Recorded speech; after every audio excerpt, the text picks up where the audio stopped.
On August 2nd, 1990, before the break of dawn, the powerful Iraqi army crossed the border into the small, wealthy nation of Kuwait. Iraq's leader, Saddam Hussein, claimed Kuwait as Iraq's 19th province.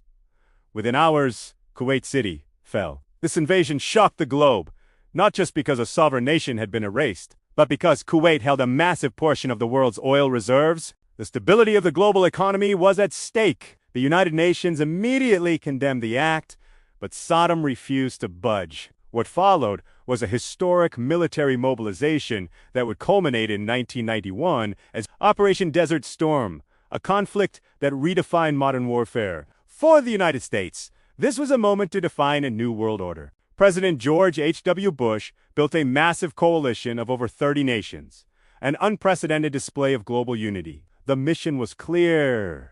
First, defend Saudi Arabia from a potential Iraqi invasion Operation Desert Shield.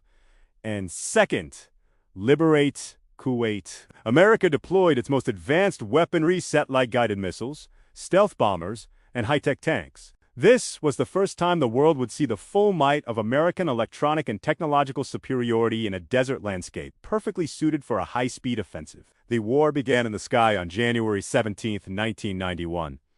4 weeks. The coalition launched a relentless aerial bombardment on Baghdad and Iraqi military targets. It was the world's first live televised war. People across the globe watched on CNN as laser-guided bombs struck targets with surgical precision. The sheer dominance of the coalition air force blinded the Iraqi military, destroying their command centers and supply lines before a single ground troop even crossed the border. The era of smart bombs had arrived, signaling that the nature of war had changed forever. On February 24th, the ground phase began. It became known as the 100-hour war because of how quickly the Iraqi defenses collapsed. Despite being one of the largest armies in the world, Saddam's forces were no match for the speed and coordination of the coalition. As Iraqi troops retreated, they set fire to hundreds of Kuwaiti oil wells, creating a dark, environmental nightmare of smoke and fire. However, by February 28th, Kuwait City was liberated, and a ceasefire was declared. The military objectives had been achieved with remarkably low coalition casualties. The Gulf War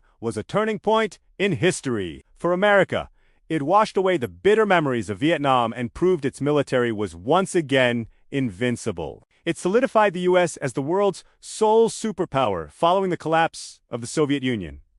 While Saddam Hussein remained in power, his military was broken, and Iraq was placed under strict international sanctions. Operation Desert Storm proved that in the modern age, technological supremacy is the ultimate decider of victory. It didn't just free a small nation. It announced the dawn of a new era where American influence would dominate the global stage for decades to come.